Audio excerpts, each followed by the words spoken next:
Bread ആയിക്കോട്ടെ biscuit ആയിക്കോട്ടെ അതിൽ എന്താണ് കാണിക്കുന്നത്? നിങ്ങൾ തിന്നാലും തിന്നില്ലെങ്കിൽ എന്നൊന്നും ഇല്ലല്ലോ. ജസ്റ്റ് അവർ കറക്റ്റായിട്ട് എക്സ്പയറി കാണിക്കുന്ന 10,000 കിലോമീറ്ററിലാണ് നമുക്ക് എഞ്ചിൻ ഓയിൽ ചേഞ്ച് പറഞ്ഞേക്കുന്നത്.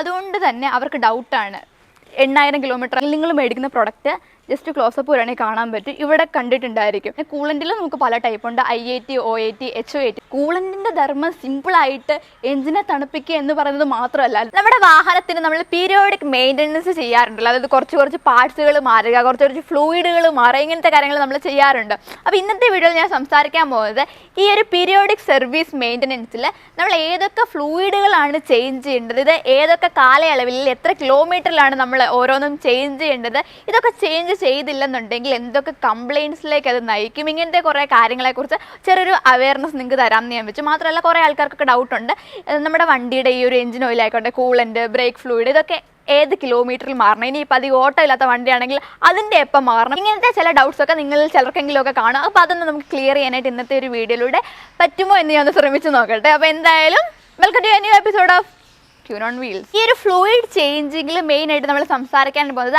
5 ഫ്ലൂയിഡ്സിനെ കുറിച്ചായിരിക്കും. അപ്പോൾ ആദ്യം തന്നെ നമ്മൾ മെയിനായിട്ട് സംസാരിക്കുമ്പോൾ നിങ്ങൾക്ക് അറിയാവുന്ന പോലെ തന്നെ എൻജിൻ ഓയിലിൻ്റെ ഒരു ചേഞ്ചിങ്ങിനെ കുറിച്ചാണ്.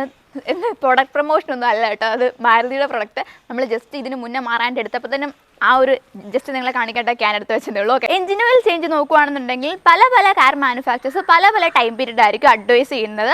ഇപ്പോൾ നമുക്ക് മോസ്റ്റ് കോമൺ ആയിട്ട് ഇപ്പോൾ നമ്മുടെ മാരുതി ഹ്യുണ്ടായി പോലുള്ള വാഹനങ്ങളുടെ നോക്കുകയാണെന്നുണ്ടെങ്കിൽ 10,000 കിലോമീറ്റർ അല്ലെങ്കിൽ 12 മാസം അഥവാ 1 ഇയർ ആണ് ഈ ഒരു എഞ്ചിൻ ഓയിൽ ചേഞ്ചിങ്ങിന് അവർ പറയുന്ന ഒരു ഇൻ്റർവൽ എന്ന് പറയുന്നത്. പക്ഷേ നമ്മുടെ ഫോക്സ് വാഗണൊക്കെ പോലെയുള്ള വണ്ടികൾ നോക്കുകയാണെന്നുണ്ടെങ്കിൽ അവർ 15,000 കിലോമീറ്ററൊക്കെ പറയുന്നുണ്ട്. അപ്പോൾ നിങ്ങൾക്ക് ഏറ്റവും നല്ലൊരു മാർഗ്ഗം എന്ന് പറഞ്ഞാൽ നമ്മൾ വണ്ടി മേടിക്കുമ്പോഴത്തേനും നമ്മുടെ വണ്ടിയുടെ കൂട്ടത്തിൽ ഒരു മാനുവൽ കിട്ടും, ഒരു യൂസർ മാനുവൽ കിട്ടും. അതിനകത്ത് കറക്റ്റായിട്ട് നിങ്ങളുടെ വണ്ടിയുടെ ഓരോ സർവീസും എത്ര കിലോമീറ്ററിൽ ഇല്ലെങ്കിൽ എത്ര വർഷം അല്ലെങ്കിൽ മാസത്തിൽ ചെയ്യണം എന്ന് കറക്റ്റായിട്ട് കാണും. അപ്പോൾ അത് നിങ്ങൾക്കൊന്ന് നോക്കിയാൽ മതി. ഇനിയിപ്പോൾ നിങ്ങൾക്ക് ആ സാധനം കയ്യിലില്ലെങ്കിൽ എൻ്റെ ഈ ഒരു വീഡിയോ കൊണ്ട് ചെറുതായിട്ടൊന്ന് ഗുണം ഉണ്ടായിരിക്കും. ഓക്കെ, അപ്പോൾ ഞാൻ പറഞ്ഞല്ലോ ഒരു മെയിനായിട്ട് മിക്കവാറും എല്ലാ വണ്ടികളിലും കണ്ടുവരുന്നത് ഞാനിപ്പോൾ പറഞ്ഞ പോലെ 10,000 കിലോമീറ്റർ അല്ലെങ്കിൽ 1 ഇയർ എന്ന് പറഞ്ഞിട്ടാണ്. ഇതിൽ തന്നെ നിങ്ങൾക്കറിയാം ഞാൻ എഞ്ചിൻ ഓയിൽ ചേഞ്ചിങ്ങിനെ കുറിച്ചിട്ടൊരു വീഡിയോ ഞാൻ ചെയ്തിട്ടുണ്ടായിരുന്നു. അപ്പോൾ അതിനകത്ത് ഞാൻ ചെറുതായിട്ട് മെൻഷൻ ചെയ്ത് പോയിട്ടുണ്ട്. പല ടൈപ്പ് എഞ്ചിൻ ഓയിൽസ് അവൈലബിൾ ആയിട്ടുണ്ട്. സിന്തറ്റിക് ഉണ്ട്, സെമി സിന്തറ്റിക് ഉണ്ട്, മിനറൽ ഓയിൽസ് ഉണ്ട്. ഇതിൽ നമുക്ക് ഈ ഒരു സെമി സിന്തറ്റിക് മിനറൽ ഓയിൽസ് ഒക്കെ യൂസ് ചെയ്യുവാണെന്നുണ്ടെങ്കിൽ നമുക്ക് ഈ ഒരു 10,000 കിലോമീറ്ററിലൊക്കെ എന്തായാലും നിങ്ങൾ നിർബന്ധമായിട്ട് മാറണം. അതേസമയം നിങ്ങൾ സിന്തറ്റിക് ഓയിലാണ് യൂസ് ചെയ്യുന്നുണ്ടെങ്കിൽ നിങ്ങൾക്കൊരു 15,000 കിലോമീറ്റർ വരെ നിങ്ങൾക്ക് ആ ഒരു ഓയിൽ നിങ്ങൾക്ക് ഓടാൻ പറ്റും.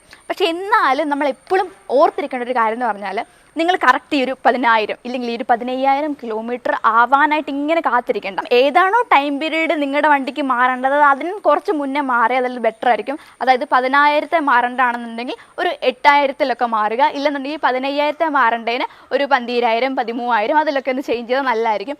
പിന്നെ എപ്പോഴും നിങ്ങൾ ഈ ഒരു വീഡിയോയിൽ ഞാൻ പറയുന്ന കാര്യത്തിൽ ശ്രദ്ധിക്കേണ്ട ഒരു കാര്യം എന്ന് പറഞ്ഞാൽ ഓരോന്നിനും നമ്മുടെ കമ്പനി പറയുന്നുണ്ട്, ഒരു ടൈം പീരീഡ് പറയുന്നുണ്ട്. എന്നാലും നിങ്ങൾ എപ്പോഴും ശ്രദ്ധിക്കണം, ഇടയ്ക്കിടയ്ക്കൊക്കെ ഈ ഡിസ്റ്റിക്ക് പൊക്കിയിട്ട് ഓയിൽ ലെവൽ നോക്കുക, ഓയിലിൻ്റെ കളർ നോക്കുക. നമുക്കറിയാമല്ലോ നമ്മൾ ഒഴിക്കുന്ന ഓയിലിൻ്റെ കളർ ഏതാണ്.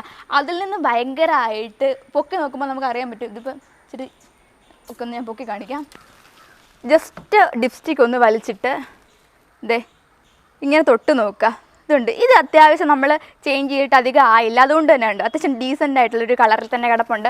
അതേസമയം നിങ്ങളുടെ വണ്ടിയിൽ നിങ്ങളിങ്ങനെ നോക്കുന്ന സമയത്ത് ഇച്ചിരി കറുത്ത കളറോ ഇല്ലെങ്കിൽ കരടോ പൊടിയോ ഒക്കെ വിസിബിളായിട്ട് കാണുന്നുണ്ടെങ്കിൽ നിങ്ങൾ ഇനി എൻ്റെ വണ്ടിക്ക് 5,000 കിലോമീറ്റർ കൂടെ ഓടാനായിട്ടുള്ള ടൈമുണ്ട് എന്ന് വെച്ച് മാറാതിരിക്കൽ. അങ്ങനത്തെ സെനേരിയോസിലൊക്കെ നിങ്ങൾ അപ്പോൾ തന്നെ മാറുക എന്നുള്ളതാണ്. ഇത് എല്ലാ കാര്യത്തിലും ആപ്ലിക്കബിൾ ആയിട്ടുള്ള കാര്യമാണ് കേട്ടോ.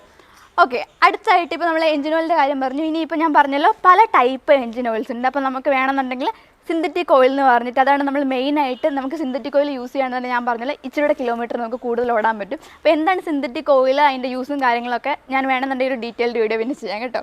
ഓക്കെ, അടുത്തായിട്ട് നമുക്ക് മെയിനായിട്ട് ഈ ഒരു ഫ്ലൂയിഡ് ചേഞ്ച് എന്ന് പറയുമ്പോൾ ആദ്യം മനസ്സിലോട്ട് വരുന്ന എഞ്ചിൻ ഓയിലായിരിക്കും. അത് കഴിഞ്ഞാൽ പിന്നെ പെട്ടെന്ന് മനസ്സിലോട്ട് വരുന്നത് എന്തായിരിക്കും? കൂളൻറ്റിനെ കുറിച്ചായിരിക്കും. അപ്പോൾ കൂളൻറ്റ് ചേഞ്ചിലോട്ട് നോക്കുകയാണെന്നുണ്ടെങ്കിൽ നമുക്ക് എല്ലാവർക്കും ഒരു മിഥ്യാധാരണ ഉണ്ടെന്നൊക്കെ പറയാം. അതായത് എന്തിനാണ് ഈ കൂളൻ്റ് ഒഴിക്കുന്നത്, വെള്ളം ഒഴിച്ചാൽ പോരെ. കാരണം ഞാനൊരു കമൻറ്റ് കണ്ടു, ഞാൻ ഇതിന് മുന്നേ കൂളൻറ്റിനെ കുറിച്ച് 2 വീഡിയോ ചെയ്തു. അതായത് കൂളൻ്റ് എന്തിനാണ്, എപ്പോൾ മാറണം, അങ്ങനത്തെ കാര്യങ്ങൾ പറഞ്ഞു. പിന്നെ കൂളൻ്റ് ചേഞ്ചിങ് വീട്ടിൽ എങ്ങനെ ചെയ്യണമെന്ന് പറഞ്ഞൊരു വീഡിയോ ചെയ്തു. പിന്നെ എനിക്ക് തോന്നുന്നു ഓക്കെ നമ്മൾ പിന്നെ വേറൊരു വീഡിയോ ചെയ്തു. അതായത് ഈ ഒരു നമ്മുടെ വണ്ടിയിൽ ഉപയോഗിക്കുന്ന കൂളിംഗ് സിസ്റ്റം എങ്ങനെ പ്രവർത്തിക്കുന്നു എന്നും പറഞ്ഞുകൊണ്ടൊരു ഡീറ്റെയിൽഡ് വീഡിയോ ചെയ്തു. ഇതൊക്കെ നിങ്ങൾക്ക് അറിയാൻ ആകാംക്ഷ ഉണ്ടെങ്കിൽ നമ്മുടെ ചാനലിലും പേജിലും വീഡിയോ കിടപ്പുണ്ടെന്ന് പോയി കണ്ടാൽ മതി കേട്ടോ. ഓക്കെ, അതിൽ ഏതോ ഒരു വീഡിയോയുടെ താഴെ വന്ന ഒരു പർട്ടിക്കുലർ കമൻറ്റാണ് എന്തിനാണ് കൂളൻ്റ് ഒഴിക്കുന്നത്? ഈ സിസ്റ്റത്തിൻ്റെ പേര് തന്നെ വാട്ടർ കൂൾഡ് എന്നല്ലേ, അപ്പോൾ വാട്ടർ ഒഴിച്ചാൽ പറയുന്നത്. അപ്പോൾ നിങ്ങൾക്ക് ഇങ്ങനത്തെ ധാരണകളൊക്കെ ഉണ്ടെന്നുണ്ടെങ്കിൽ അതൊക്കെ തെറ്റാണ്. നിങ്ങൾ ഉറപ്പായിട്ടും നിങ്ങളുടെ വാഹനത്തിൽ വെള്ളം ഒഴിക്കാതിരിക്കുക. കാരണം വെള്ളത്തിന് ഇല്ലാത്ത കുറേ ക്വാളിറ്റീസ് കൂളൻറ്റിനുണ്ട്. അതുകൊണ്ടാണല്ലോ കൂളൻ്റ് ഉപയോഗിക്കാനായിട്ട് കമ്പനീസ് പറയുന്നത്. കാര്യം വെള്ളത്തിൻ്റെ ഫ്രീസിങ് പോയിൻറ്റും ബോയിലിംഗ് പോയിൻറ്റും 0, അതുപോലെ തന്നെ 100 ഡിഗ്രിയാണ്. അപ്പോൾ ഇതിനെക്കാട്ടിലൊക്കെ കൂടുതലും കുറവാണ് നമ്മുടെ കൂളൻറ്റിനുള്ളത്. അപ്പോൾ കൂളൻറ്റിന് മാത്രമേ ഇതിനകത്ത് പക്കായിട്ട് നമ്മുടെ ഈ ഒരു എഞ്ചിനെ തണുപ്പിക്കാൻ പറ്റത്തുള്ളൂ. എഞ്ചിനെ തണുപ്പിക്കുന്നത് മാത്രമല്ല, മറിച്ച് നമ്മുടെ ഒരു വാട്ടർ പമ്പ് ഉണ്ടല്ലോ, അതിൻ്റെ ലൂബ്രിക്കേഷനെയും കൂടെ സഹായിക്കുന്നത് ഈ ഒരു കൂളൻ്റാണ്. അപ്പോൾ വെള്ളം ഒഴിച്ചാൽ ആ പരിപാടി നടക്കാതെ വരും. മാത്രമല്ല, ഈ വെള്ളം ഒഴിച്ചാൽ നമുക്കറിയാം വെള്ളത്തിനകത്ത് മിനറൽ കണ്ടൻറ്റും ബാക്കി കാര്യങ്ങളുണ്ട്. അപ്പം നമ്മുടെ ഈ ഒരു വാട്ടർ ജാക്കുകളിലൊക്കെ ഈ ഒരു വെള്ളമാണ് നമ്മൾ യൂസ് ചെയ്യുന്നുണ്ടെങ്കിൽ കാലാന്തരത്തിൽ എന്താണ് നമുക്കറിയത്തില്ല, നമ്മൾ ഈ നിങ്ങളുടെ വീട്ടിൽ അലുമിനിയം കലത്തിൽ വെള്ളം ഒഴിച്ച് വെക്കുന്ന പരിപാടി ഉണ്ടെന്ന് നിങ്ങൾക്ക് അറിയാൻ പറ്റും. അതായത് ഒരു പ്രത്യേക ഒരു പൂപ്പൽ പോലെ പൊടികൾ വരും. അപ്പോൾ ഇങ്ങനത്തെ സംഭവമൊക്കെ ഇതിൻ്റെ ഉള്ളിലും ഫോമായിട്ട് നമ്മുടെ ഈ വെള്ളം പോകുന്ന ഈ ചെറിയ ചെറിയ പാതകൾ അടയും. അങ്ങനെ നമ്മുടെ ഈ ഒരു കോറുകളുണ്ടല്ലോ, ഇതിലൊക്കെ പോയിട്ട് ഈ സംഭവമൊക്കെ തങ്ങി ഇരുന്ന് ഇത് അടയും. അങ്ങനെ നമ്മുടെ ഈ സിസ്റ്റം മൊത്തത്തിൽ വർക്ക് ചെയ്യാതെ വരും. അങ്ങനെ എഞ്ചിൻ ഓവർ ഹീറ്റ് ആവും, ഗ്യാസ്കറ്റ് പൂട്ടും, അങ്ങനത്തെ പ്രശ്നങ്ങൾ വരും. സോ നിങ്ങൾ ഉറപ്പായിട്ടും വാട്ടർ ഉപയോഗിക്കാതിരിക്കുക. കൂളൻ്റ് പറയുന്നതിനകത്ത് കൂളൻ്റ് തന്നെ ഒഴിക്കാനുള്ളതാണ്. ഓക്കെ, നമ്മൾ വന്ന ടോപ്പിക്കിലേക്ക് ഞാൻ കിടക്കാം. അതായത് കൂളൻ്റ് എപ്പം ചേഞ്ച് ചെയ്യണം. അപ്പോൾ കോമൺ ആയിട്ട് പറയുന്ന ഒരു ഇൻ്റർവൽ ടൈം എന്ന് പറഞ്ഞാൽ 20,000 കിലോമീറ്റർ ഇല്ലെങ്കിൽ 2 വർഷം എന്നാണ് പറയുന്നത്. അപ്പോൾ ഇതിൽ തന്നെ ചെറിയ ചെറിയ മാറ്റങ്ങൾ അങ്ങോട്ടും ഇങ്ങോട്ടും ഉണ്ട്. അതായത് ഇപ്പം ഞാൻ പറഞ്ഞില്ലേ, എഞ്ചിൻ ഓയിൽ പല ടൈപ്പ് ഉണ്ട്. അതുപോലെ തന്നെ കൂളൻറ്റിലും നമുക്ക് പല ടൈപ്പ് ഉണ്ട്. IAT, OAT, HOAT എന്നൊക്കെ പറഞ്ഞിട്ട്. അപ്പോൾ ഇതിനെക്കുറിച്ച് ഡീറ്റെയിൽ ആയിട്ട് നിങ്ങൾക്ക് അറിയണമെന്നുണ്ടെങ്കിൽ ഞാൻ പറഞ്ഞില്ല, ഞാൻ ഓൾറെഡി വീഡിയോ ചെയ്തിട്ടുണ്ട്. അത് നിങ്ങൾക്ക് ഒന്ന് പോയി റെഫർ ചെയ്യുക. അതും കൂടി ഇതിനകത്ത് കുത്തിക്കിട്ട് ഞാൻ വീഡിയോയുടെ ലെങ്ത് കൂട്ടാതിരിക്കേണ്ടതാണ് കേട്ടോ. ഓക്കെ, അപ്പോൾ നമ്മൾ ഈ ഒരു IAT ഒക്കെ ആണെങ്കിൽ ഞാനിപ്പോൾ പറഞ്ഞൊരു ടൈം പീരീഡിൽ ഏകദേശം 2 വർഷത്തിനുള്ളിൽ നിങ്ങൾ മാറുക. പക്ഷേ നമുക്ക് ഒരു OAT ഒക്കെ യൂസ് ചെയ്യുകയാണെന്നുണ്ടെങ്കിൽ 5 വർഷം വരെയൊക്കെ ടൈം പീരീഡ് അവരതിന് പറയുന്നുണ്ടെന്നുള്ളതാണ്. ഓക്കെ, ഇനി നെക്സ്റ്റ് പറയേണ്ട വേറൊരു കാര്യം എന്ന് പറഞ്ഞാൽ ഇരിക്കുന്നത് വെച്ചിട്ട് പറയല്ലേ, ഇത് ബ്രേക്ക് ഫ്ലൂയിഡാണ് ഇരിക്കുന്നത്. അപ്പോൾ ബ്രേക്ക് ഫ്ലൂയിഡിലേക്ക് വരുവാണെന്നുണ്ടെങ്കിൽ നമുക്ക് കൂളൻറ്റിൻ്റെ സെയിം ഇൻ്റർവൽ ടൈമാണ് അവർ പറയുന്നത്. 2 വർഷം ഇല്ലെങ്കിൽ 20,000 കിലോമീറ്റർ. ഇനിയിപ്പോൾ നിങ്ങൾക്ക് ഞാൻ പറഞ്ഞല്ലോ, യൂസർ മാനുവൽ ഉണ്ടെങ്കിൽ നിങ്ങൾക്ക് കറക്റ്റായിട്ട് ഏത് ടൈമേ എത്ര കിലോമീറ്ററിന് അതിൽ കാണും. ഇനിയിപ്പോൾ അതില്ലെന്നുണ്ടെങ്കിൽ നിങ്ങൾ മേടിക്കുന്ന പ്രൊഡക്റ്റ് ജസ്റ്റ് ക്ലോസപ്പ് വരാണെങ്കിൽ കാണാൻ പറ്റും. ഇവിടെ കണ്ടിട്ടുണ്ടായിരിക്കും ചേഞ്ച് പീരീഡ് ഇതുണ്ട്, 20,000 കിലോമീറ്റേഴ്സ് ഓർ 2 ഇയേഴ്സ്. ഇങ്ങനെയാണ് ഇതിൻ്റെ ടൈം പീരീഡ് നമുക്ക് നോക്കാൻ വരുന്നത്. അതുപോലെ തന്നെ നമുക്ക് ക്ലച്ച് ആണെന്നുണ്ടെങ്കിലും ഫ്ലൂയിഡ് ആണ് വരുന്നുണ്ടെങ്കിൽ അതിനും ഒരു സെയിം ടൈം പീരീഡ് ആയിരിക്കും വരുന്നത്. പിന്നെ ഒരു കാര്യം എന്ന് വെച്ചാൽ, ഞാൻ പറഞ്ഞല്ലോ, എല്ലാ മാനുഫാക്ചേഴ്സും അങ്ങോട്ടും ഇങ്ങോട്ടും ഒക്കെ ചേഞ്ചസ് ചെറിയ വേരിയേഷൻസ് കാണും. ഇപ്പോൾ ചില വണ്ടികൾക്കൊക്കെ ആണെങ്കിൽ ചിലപ്പോൾ ഈ ഒരു 20 എന്നുള്ളത് ചിലപ്പോൾ 25,000, 30,000 അങ്ങനെയൊക്കെ ഡിഫർ ചെയ്തേക്കാം. ഇനിയിപ്പോൾ അടുത്തായിട്ട് നമ്മൾ എന്താണ് നമ്മുടെ ട്രാൻസ്മിഷൻ അല്ലെങ്കിൽ ഗിയർ ഓയിലിലോട്ട് നോക്കുകയാണെന്നുണ്ടെങ്കിൽ ഏകദേശം ഒരു 30,000 അതുപോലെ തന്നെ 50,000 റേഞ്ചിലാണ് നമ്മുടെ ട്രാൻസ്മിഷൻ ഓയിലിൻ്റെ വരുന്നത്. ഇല്ലെങ്കിൽ വർഷം നോക്കുകയാണെന്നുണ്ടെങ്കിൽ 2 വർഷം 3 വർഷത്തിലെ ഗ്യാപ്പാണ് നമുക്ക് നോർമലി പല പല കമ്പനികൾക്കും അങ്ങോട്ടും ഇങ്ങോട്ടും ഡിഫർ ചെയ്ത് ഞാൻ പറഞ്ഞു കേട്ടിട്ടുള്ളത്. ഇനിയിപ്പോൾ നമുക്ക് ജസ്റ്റ് നമ്മുടെ പവർ സ്റ്റിയറിങ് ഇങ്ങനെ ഫ്ലൂയിഡ് വരുന്ന വണ്ടികളാണെന്നുണ്ടെങ്കിൽ അതിന് വരുന്നത് ഇതുപോലെ 30,000 അതുപോലെ 40,000 ആണ് നോർമൽ ഒരു ഡ്യൂറേഷൻ ടൈം വരുന്നത്. പിന്നെ എനിക്ക് പറയാനുള്ളൊരു കാര്യം എന്ന് പറഞ്ഞാൽ, ഇപ്പം നിങ്ങൾ മനസ്സിലാക്കിയ ഒരു കാര്യമാണ്, ഞാൻ ഇപ്പം നമ്മുടെ എഞ്ചിൻ ഓയിൽ ആയിക്കോട്ടെ ഗിയർ ഓയിൽ ആയിക്കോട്ടെ എല്ലാത്തിനും നമ്മൾ എങ്ങനെയാണ് പറഞ്ഞത്, ഇത്ര കിലോമീറ്റർ അല്ലെന്നുണ്ടെങ്കിൽ ഇത്ര വർഷം എന്നാണ്, വിച്ച് ഇസ് എയർലിയർ. ഏതാണോ ആദ്യം സംഭവിക്കുന്നത് അതിനനുസരിച്ച് മാറ്റാനായിട്ടാണ് കമ്പനികൾ പറയുന്നത്. അപ്പോൾ ചില ആൾക്കാർക്കുള്ളൊരു ഡൗട്ടാണ്, അതായത് നമ്മൾ റീസെൻ്റ് ആയിട്ട് കേട്ട നമ്മളോടൊരാൾ സംശയം ചോദിച്ച ഒരു കാര്യമാണ്. അതായത് 3 വർഷം വാഗണാർ തന്നെ അവരെടുത്തിട്ട് 3 വർഷമായി. 3 വർഷത്തിലും പക്ഷേ അവർക്ക് ഓട്ടം വന്നിട്ടുള്ള ഏതാണ്ട് 7,000-8,000, അതായത് തീരെ ഓട്ടം ഇല്ലാത്തൊരു വണ്ടിയാണ്. അപ്പോൾ ജസ്റ്റ് ഇത്രയും കിലോമീറ്റർ ആയിട്ടുള്ളൂ. അപ്പം ഞാൻ പറഞ്ഞല്ലോ 10,000 കിലോമീറ്ററിലാണ് നമുക്ക് എഞ്ചിൻ ഓയിൽ ചേഞ്ച് പറഞ്ഞേക്കുന്നത്. അതുകൊണ്ട് തന്നെ അവർക്ക് ഡൗട്ടാണ്, 8,000 കിലോമീറ്റർ അല്ലേ ആയുള്ളൂ, അപ്പം ഞങ്ങൾ ചേഞ്ച് ചെയ്യേണ്ട ആവശ്യമുണ്ടോ. അപ്പോൾ മനസ്സിലാക്കേണ്ട ഒരു കാര്യം എന്ന് പറഞ്ഞാൽ, വണ്ടി ഓൾറെഡി 3 കൊല്ലമായി. 1 ഇയറിന് മുന്നേ 2 ഇയേഴ്സിന് മുന്നേ, അതായത് 1 ഇയർ ആയപ്പോൾ തന്നെ നമ്മൾ എന്ത് ചെയ്യണമായിരുന്നു, ഈ ഒരു എഞ്ചിൻ ഓയിൽ ചേഞ്ച് ചെയ്യണമായിരുന്നു എന്നുള്ളതാണ്.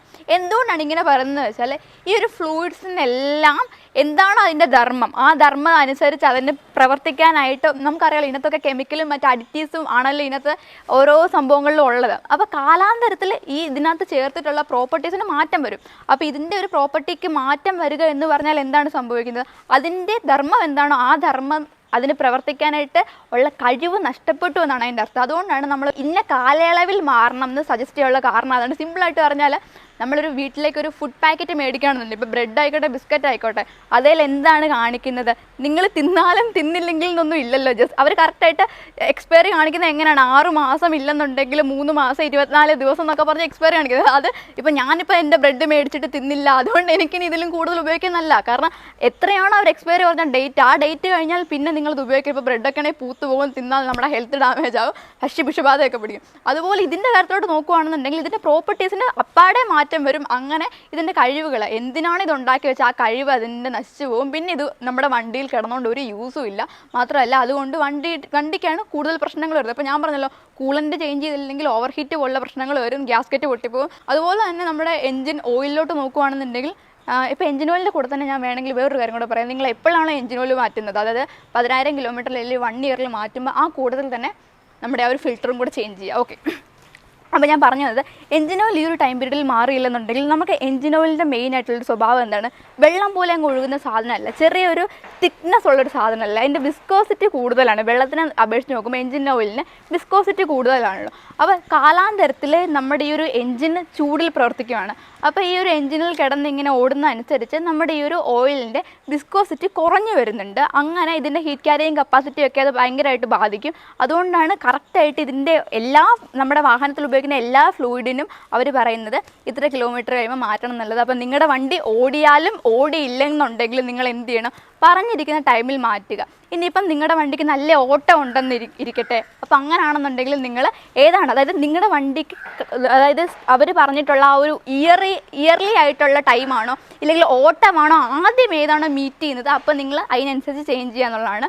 അപ്പോൾ നിങ്ങൾക്ക് ഈ ഒരു വീഡിയോ യൂസ്ഫുൾ ആയെന്നുണ്ടെങ്കിൽ ഉറപ്പായിട്ടും ബാക്കിയുള്ളവർക്ക് കൂടെ ഒന്ന് ഷെയർ ചെയ്ത് കൊടുക്കുക. ഇനിയിപ്പോൾ അടുത്ത വീഡിയോയിൽ ഞാൻ മറ്റ് പാർട്സുകളുണ്ടല്ലോ, ഇപ്പോൾ നമുക്കറിയാം, നമുക്ക് ബ്രേക്ക് പാഡുണ്ട്, അതുപോലെ തന്നെ ടയറുമായിട്ട് ബന്ധപ്പെട്ടുള്ള കാര്യങ്ങളുണ്ട്, അങ്ങനത്തെ കുറേ പിന്നെ എൻ്റെ സ്പാർക്ക് പ്ലഗ്, ഇങ്ങനത്തെ കാര്യങ്ങളൊക്കെ ചേഞ്ച് ചെയ്യണം. മറ്റ് പാർട്സുകൾ ചേഞ്ച് ചെയ്യേണ്ടതായിട്ട് റിലേറ്റഡ് ആയിട്ടുള്ള ഡൗട്ട്സ് നിങ്ങൾക്ക് ഉണ്ടെന്നുണ്ടെങ്കിൽ അതിൻ്റെയും കൂടെ ഈ ഒരു പീരിയോഡിക് സർവീസുമായിട്ടുള്ള ബന്ധപ്പെട്ട കാര്യങ്ങൾ നമ്മൾ വീഡിയോ ആയിട്ട് ചെയ്യാം. അപ്പോൾ നിങ്ങൾക്ക് ഈ ഒരു വീഡിയോ യൂസ്ഫുൾ ആണെന്ന് തോന്നിയാൽ ഉറപ്പായിട്ട് ഞാൻ ആ ഒരു വീഡിയോയും കൂടെ നിങ്ങളിലേക്ക് എത്തിക്കുന്നതായിരിക്കും. അപ്പോൾ നിങ്ങൾക്ക് തോന്നിയ കാര്യങ്ങൾ എന്തൊക്കെയാണെന്ന് വെച്ചാൽ ഒന്ന് കമൻറ്റ് ചെയ്തേക്കുക. അപ്പോൾ അത്രേ ഉള്ളൂ. പുതിയൊരു വീഡിയോ ആയിട്ട് വരുന്നവരെ ബൈ ബൈ.